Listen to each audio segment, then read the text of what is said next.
The year was 1911, and it was a time of profound change and upheaval in the world.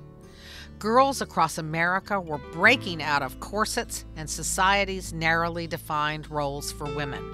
In the midst of all this, the 50-year-old Daisy Lowe, a daring, adventuresome spirit who embraced new things, was after her old friend, Sir Neville Smith, to take her up flying.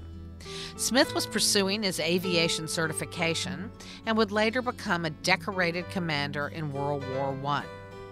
He kept putting off the persistent Daisy Lowe, as flying was a new and extremely dangerous venture. It had only been 8 years since the Wright brothers flew their plane at Kitty Hawk, and crashes were more the norm than the exception.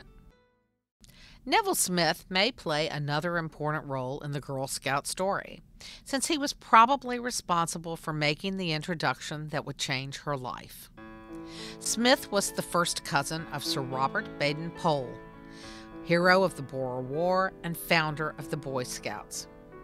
Baden-Powell and Daisy, who shared a mutual interest in poetry and sculpture, were introduced at a luncheon. To say Juliette was overwhelmed by meeting BP is an understatement. She wrote in her diary, "Today, in the few moments I've had to myself, my mind has irresistibly dwelt on BP. A sort of intuition comes over me that he believes I might make more of my life, and that he has ideas which, if I followed them, a more useful sphere of work might open up before me in the future.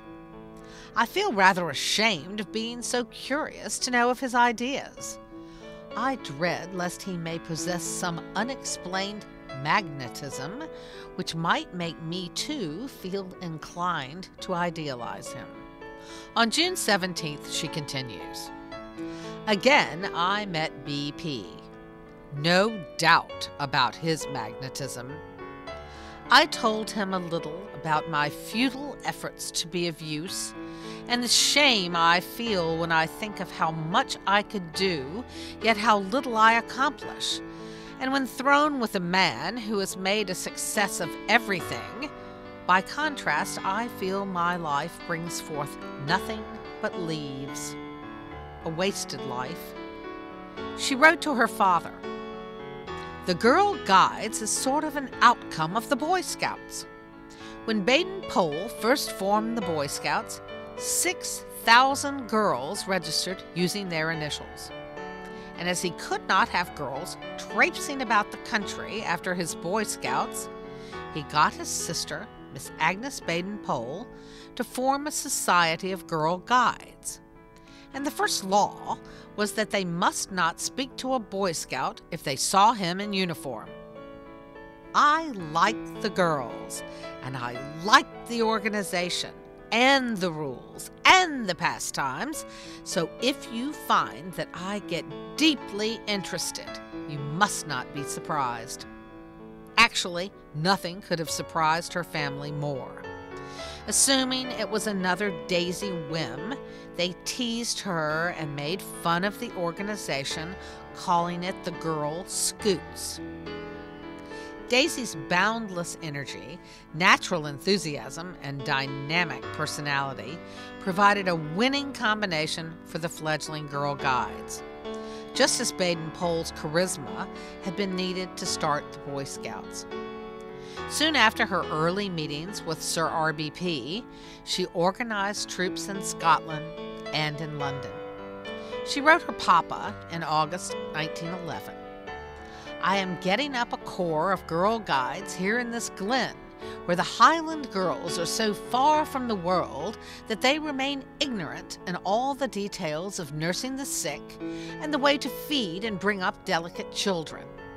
Daisy found 7 girls, and from this modest beginning, she started her journey in Girl Scouting. She taught the girls knot tying, spinning, weaving, cooking, first aid, and personal hygiene. She hoped to provide the impoverished girls with practical skills that would keep them at home and divert them from the horror of work in city factories. She also started 2 Girl Guide troops in London, including one in Lambeth, a notoriously poor and dangerous section of the city. According to the book, Juliette Lowe and the Girl Scouts, once Daisy had decided to travel to America, she arranged to have her Girl Guide troops carried on in her absence. In December 1911, she selected Mrs. Mark Carr, whom she barely knew, as a suitable person to take charge of the Lambeth Patrol, and so informed Mrs. Carr. Mrs. Carr replied that she could not possibly take over the troop, as she had no time, did not live in London, and was no good with girls. "Then that is all settled," said Daisy cheerfully. "I have already told my girls you'll take the meeting next Thursday. I shall be back myself in 6 months' time.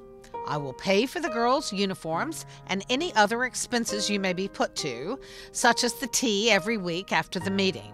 Please give them a good one." And so in this manner would she coerce or shame her friends and acquaintances into joining her organization. 1912 was another year fraught with change and difficulty.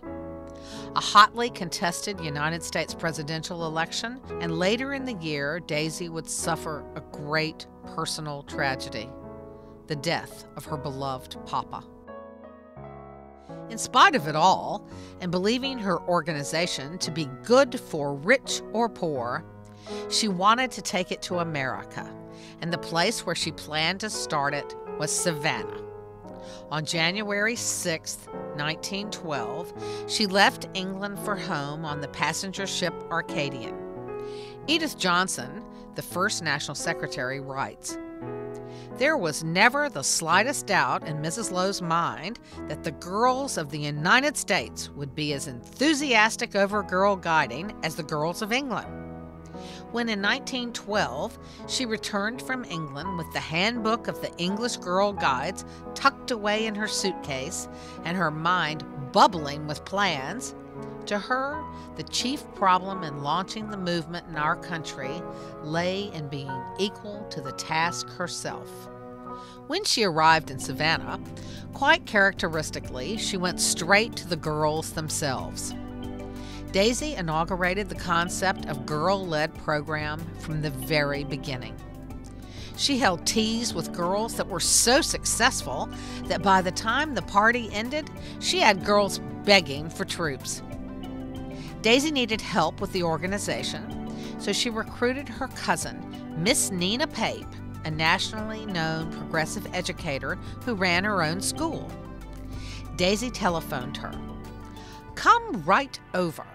I've got something for the girls of Savannah and all America and all the world, and we're going to start it tonight."